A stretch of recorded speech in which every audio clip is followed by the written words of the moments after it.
Hello and welcome to 18 WJTS in.form. And joining us in the studio is Jan Dougan, the Du Bois County Extension Educator, who is going to tell us all about some great items that people will like to try or like to take advantage of here in the fall. Jan, welcome to the show. Thank you, Bill. It's so great to be here. It is good to have you. And I see you brought your basket, your cornucopia in a way, of different, what I would call fall vegetables. Sure. It's that time of year, although anymore, this sort of thing is really ready or in a grocery store all the time. Yes, Okay. you know, we're very fortunate in our country that we can purchase produce year-round from different parts of the world and from different parts of the United States, but we really want to encourage people to eat fresh and eat local foods. So some of these things might be in folks' gardens at this time of the year in the fall, because it's, you know, a great time to harvest some of these kinds of vegetables. And we want to encourage everyone who's watching to keep thinking about filling half their plate with fruits and vegetables. Half your plate. Half I'll remember the plate. that. Half the plate, fruits and vegetables. Right. And some of these, I'm going to say, like the sweet potatoes we have here, in a way are such a meaty vegetable that you could think of them as meat.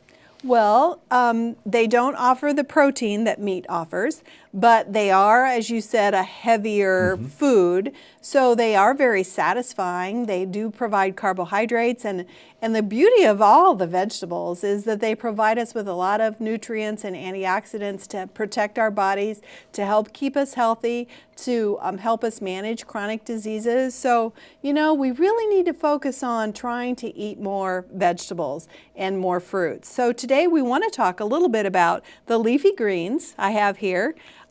These are some great greens that came out of a local garden, and we've got some sweet potatoes that I purchased, and we've got some eggplant that came from a local garden. So if you could pick up those two eggplants, do you think you can grab those? Yes, indeed. Yeah. Okay. See if when you rub them together they squeak. Can you get a squeak noise out of that? I did earlier. I probably don't know how to do it right, Jan. Let's see.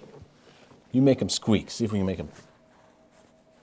Well, Can I- I'm you want me going to to go- dry you them want me to go off. They're a squeak, little squeak? wet, but they did squeak earlier, and when you rub two eggplants together and they squeak, that's an indication that they're ripe. Really? Yeah. That is funny. I did not know Yeah. that. Okay. So you can also press with your thumb, and then if it just makes a slight indentation, that's an indication that they're ripe. You know, a lot of people tell me, oh, I don't really like eggplant. And I think part of that is because they don't know how to choose an eggplant that's ripe. They also don't know how to prepare an eggplant, because one of the things about eggplant is you really need to make sure that you cook it until it's done, because otherwise it's going to be tough. I'm going to ask you something. That these are small eggplants. Yes. Is this kind of the size that's perfect? I've always, for some reason, I'm thinking eggplants like the size of a zucchini. You know, I've noticed that here in our county, that people like to grow things big. They like to grow big eggplants, Right. they like to grow big zucchinis, and I think that's because you get more when you grow it bigger. But really, if you grow it smaller, you get a more quality product. So Okay. this is really a nice size eggplant. They could be a little bit bigger, but these are going to be, there's going to be less seed in there. They're going to be more tender. You're not going to have to cook them as long. So this is a great size of eggplant to use. Now, how do you cook eggplant?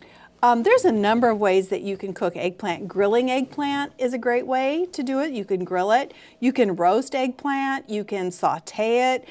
You can cut it up into squares and add it to stir fries or skillet type meals. There's a number of ways that you can enjoy eggplant. Probably our family favorite way is that I would wash the eggplant, because we want to be sure for food safety issues that we always wash our produce before using it, whether we get it at the store or whether we take it out of our garden.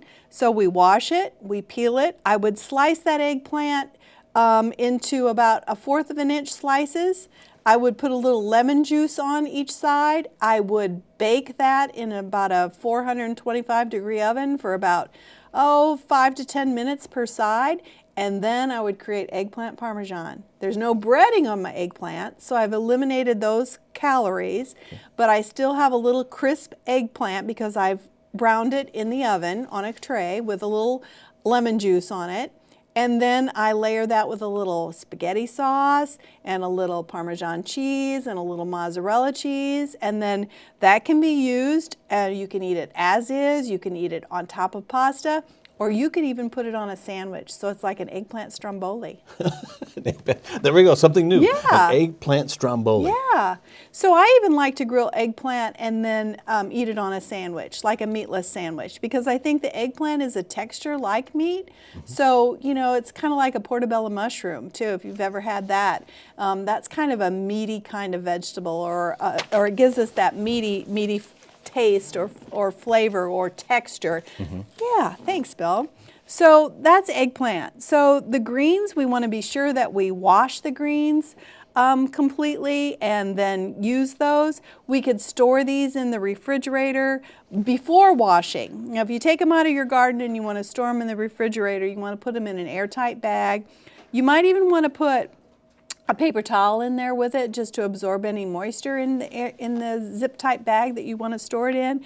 And that'll keep for a few days in the refrigerator. But, you know, it's really great to wash these and then make sure that you dry your greens before you use them if you're going to use them in a salad, because what happens when you add dressing, which is an oil base normally, to a green, it's like oil and water. It just slides right off the green. So people find themselves adding more and more and more because it doesn't stick to the green.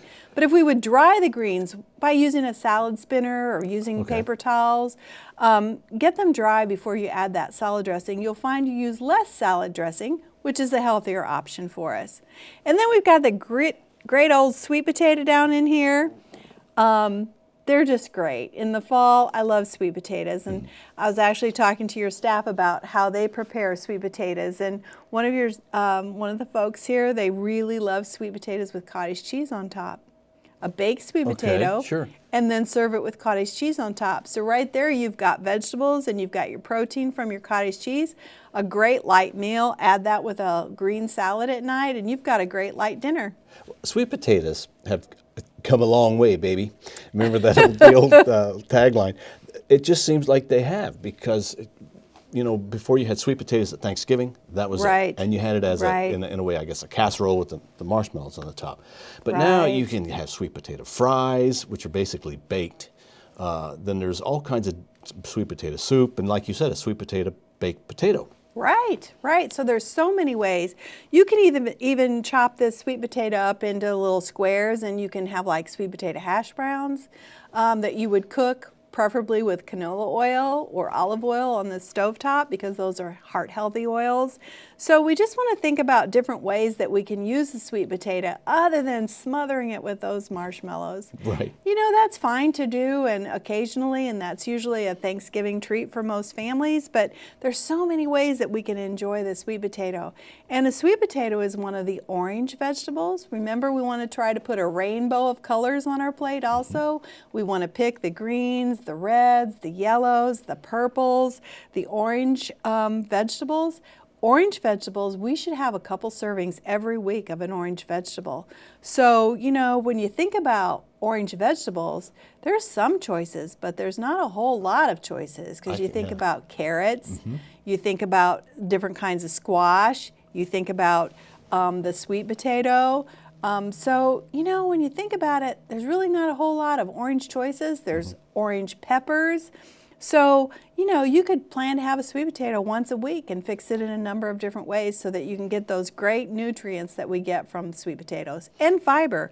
You know, most of the vegetables are a great source of fiber too. What makes a good sweet potato? Should it be big? Should it be round? Should it be long? Well, I think part of that depends upon how you're going to use it. You know, and one of the things we want to think about is our serving sizes and our portion sizes. So if we had a sweet potato that's a little bit bigger than my fist here, that would be a great portion size for a sweet potato. A lot of times the size of sweet potatoes are a lot bigger than that. They might be 2 fists together. So that might be one you'd want to share with your wife. You want to make one and split it in half and share it. So we want to think about portion sizes and get the appropriate portion sizes. We want sweet potatoes that are fairly smooth. We don't want any sprouts coming out of it. We want them to have a nice color to them, no signs of damage or spoilage or molding or anything like that. And then again, the sweet potato, you want to be sure that you wash it before you cut it or prepare it. And actually taking a vegetable brush to a sweet potato is a really good idea to get all the dirt off the outer skin. What's the best way to store a sweet potato? Storing a sweet potato, we want to store it in a cool, dry place. Not in your refrigerator, just a cool, dry place. You want to kind of watch them. They're going to store for several weeks, even months.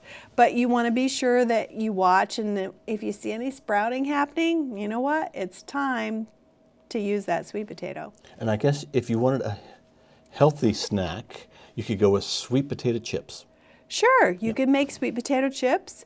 You know, you mentioned sweet potato fries, and really those are so easy to make. You could cut the sweet potato in discs, like $half size, discs, or you could make strips, half-inch strips, or you could make slices, slice it horizontally and slice it so they're long slices. Put a little olive oil on them or a little canola oil on them. Again, bake them in a shallow tray in the oven, about 425. Probably about 30 minutes, they would be done. Be a great treat to have. They're also really receptive to different spicing. You could put cinnamon on it. Oh, yeah. Give you like almost a dessert flavor. You could put a little Cajun on it if you like. Just depends on what you like. Right, that's true. That's true. All right, well, we've talked about the back row. In another show, we're going to talk about the front row of vegetables here. Jan, thank you for coming in. Is there anything you want to add? Oh, I just want to make sure that everyone watching tonight realizes that, we really need to think about choosing more produce, choosing more fruits and vegetables, putting those on our plate, filling half our plate, and the choices locally are awesome. So, but if we don't think about it, we're not going to do it. So focus on it. And if anybody has any questions that they have about preparing produce, about storing it, or about freezing or processing at home any of the produce that they have, be sure to give us a call at the DuBois County Extension Office. All right, so we've talked about purple, orange, and green today. Yes, we have. Eat healthy, as Jan Dougan says, and she wants you to eat healthy, eat local. All right, eat fresh, eat local. I think is what it was. All right. Very good. Jan Dougan, the Extension Educator for DuBois County Extension Office. Thank you for watching WJTS in.form. I hope that you change some of your eating habits, I guess, and start eating more vegetables. Half your plate. I'm working on it. Thanks for watching WJTS in.form. We're local people watching local people.